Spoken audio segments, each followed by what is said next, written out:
Tersebut memberikan penjelasan kepada kita tentang bulan Ramadan ini adalah bulan yang baik untuk kita membaca Quran lebih banyak lagi, lebih giat lagi, lebih serius lagi, lebih sungguh-sungguh lagi. Itu baru membacanya, ya. Membacanya itu membaca itu ada banyak cara, ada banyak makna. Kalian mau menjadi masuk surga karena membaca Al-Quran? Mau menjadi pelindung Abi dan Umi dan saudara-saudara dari api neraka? Mau? Nah, salah satu yang diberikan syafaat, tahu syafaat nggak? Syafaat itu perlindungan Allah, hak istimewa. Tahu hak istimewa? Hak istimewa itu sesuatu yang diberikan spesial pada saat hari kiamat, yaitu syafaat.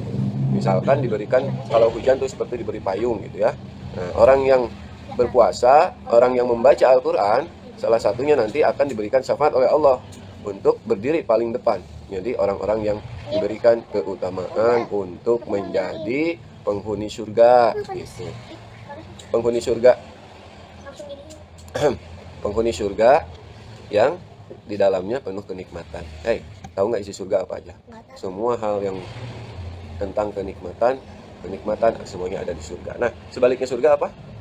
Neraka. Jadi kita tuh menjadi ahli surga apa menjadi ahli neraka? Ahli surga. Diberikan sebagai bonus ya daripada orang-orang yang suka membaca Al-Quran. Apalagi bulan Ramadan, kata hadis bisa sampai 3 kali menghatamkan Al-Quran. Menghatam Quran, membacanya. Menghatam Quran, menerjemahkannya. Menghatam Quran, mempelajari tajwidnya. Menghatam Quran, mendalami tafsirnya. Ya, kalau tafsir itu seperti Abi nih, menjelaskan tentang isi Al-Quran.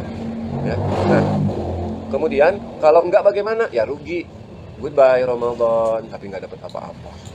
Kita dapatnya cuman ju itu kata Nabi. Ju itu lapar. Jadi dapatnya cuman lapar. Kamu puasa lapar kan? Haus nggak? Nggak mungkin. Pasti kita lapar dan haus. Dulunya kemarin, waktu kemarin Nabi mengeluh, itu haus, ya kan? Waktu lapar dan haus itu, iya, artinya rugi orang yang berpuasa kalau cuman mendapatkan lapar dan dahaga saja. Rugi orang yang berpuasa kalau hanya dapat itu. Nah, siapa orang yang merugi di bulan puasa? Satu, kata Nabi, ada ciri-cirinya, bukan soal setan. Ciri orang yang merugi di bulan puasa itu, satu, dia puasa tapi tarikus sholah. Noncik, meninggalkan sholat. Iya, sholat, apa namanya? Puasa tapi tidak sholat. Padahal sholat itu, kata Nabi, as-sholatu imaduddin. As-sholatu imaduddin. Coba gimana hadisnya? As-sholatu imaduddin. Sholat adalah tiang agama. Iya. As-sholatu miftahul jannah.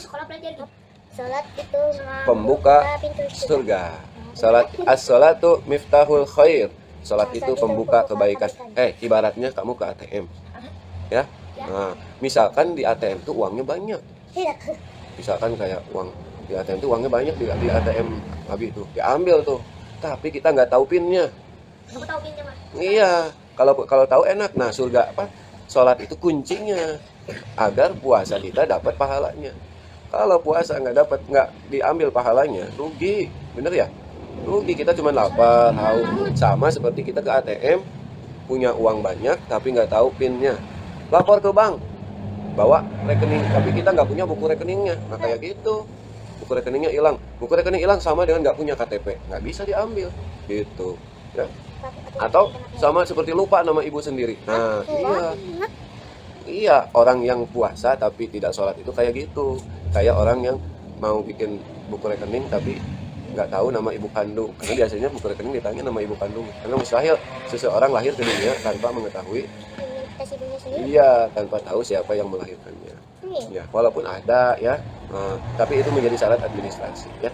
Nah, kemudian siapa lagi orang yang rugi berpuasa tapi rugi? Apa? Yaitu orang yang puasa tapi dia tetap melakukan dosa-dosa kecil. Misalkan dosa kecil itu apa? Ngomong kasar. Apalagi? Mabok tuh dosanya kegedean. Berbohong, berdusta. Apalagi? Iya, tidak taat kepada orang tua. Tidak melaksanakan perintah orang tua. Itu dosa-dosa yang sepertinya kecil. Kata Nabi, siapa yang menganggap dosa-dosa kecil tapi dilakukan, maka baginya puasanya menjadi sia-sia.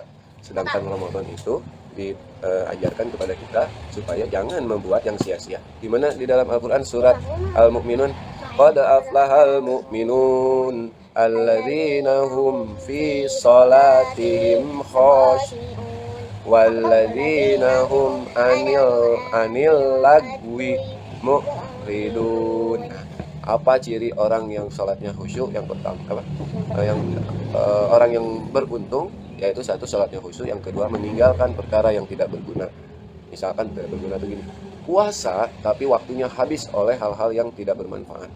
Tidak berguna. Iya, tidak bermanfaat, tidak berguna itu artinya kurang faedahnya. Hanya mengandalkan nafsu dan kesukaan saja. Ongkos puasa tapi waktunya dihabiskan dengan main game. Iya, tidur. Terus apa lagi? Iya, misalkan ya. Nah, itu maka baginya tidak batal puasanya, tapi sama seperti ia menyia-nyiakan waktu pada bulan Ramadan. Itu termasuk orang yang rugi. Tahu nggak rugi itu gimana? Seperti kita beli sepatu baru. Beli sepatu baru 200.000 ya, tapi sepatunya hilang. Baru 2 hari dipakai atau baru 3 hari dipakai udah hilang. Misalkan Safwan udah beli sepatu baru, tapi sepatunya nggak pernah dipakai buat ibadah, nggak dipakai sekolah, kan buat apa gitu kan. Hal-hal yang demikian itu sama dengan puasanya orang-orang yang merugi. Ini contohnya, orang yang rugi itu seperti itu, orang yang tidak benar puasanya. Mau nggak menjadi orang rugi?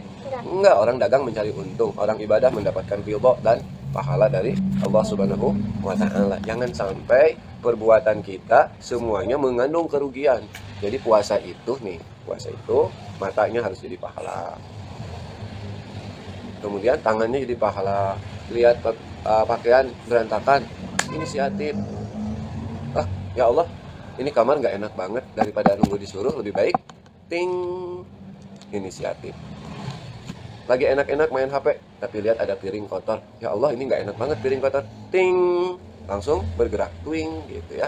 Lihat lagi enak-enak nongkrong di ruang tamu, tapi mejanya berantakan, gitu, langsung. Artinya orang yang berpuasa tidak boleh menjadikannya seorang yang lemah, tapi puasa malah menjadikannya semakin kuat dan hebat. Wih, zaman Nabi kalau terjadi peperangan, tahu perang kayak Rusia udah lawan Ukraina, nah terjadinya kayak gini bulan Ramadan. Di zaman Nabi juga sering ada, di zaman Nabi juga sering ada apa? Di zaman Nabi sering ada perang. Nah, salah satunya perangnya banyak kan terjadi di bulan Ramadan. Bayangin, orang berperang zaman dulu itu head to head, langsung berhadapan kayak gini, bukan kayak perang sekarang pakai alat yang canggih dari jarak jauh, pakai pesawat dilemparin, pakai rudal, pakai senapan, ya jarak jauh, jarang memakai tenaga bela diri 1 lawan 1 gitu. Kalau dulu mah yang namanya perang tuh seperti para sahabat Nabi jago main pedangnya. Oh iya, ahli jagoan. Iya, orang yang jagoan itu ya, orang yang jagoan itu olahraga contohnya, dia untuk membela diri, untuk membela umat, untuk membela agama. Kalau kita membela agama, maka disebutlah orang yang berjuang di jalan Allah.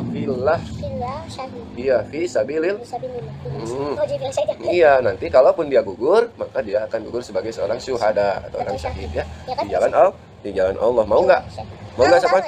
Nah, kalau mau bersungguh-sungguh mulai dari hal-hal yang sederhana. Jadi berjuangnya itu seperti tadi. Kalau dulu mau berperang, kalau sekarang mulainya dengan hal-hal yang sederhana dulu, mumpung masih kecil.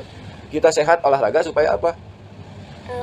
Kuat. Kalau kuat kita bisa bantu Umi, kita bisa bantu rumah tangga supaya bersih-bersih. Jadi kalau sehat nggak akan mudah mengeluh. Kalau mentalnya kuat, dikasih lapar sedikit, biasa aja, tenang. Dikasih haus, bismillah. Masih jauh bukannya, cari aja aktivitas lain.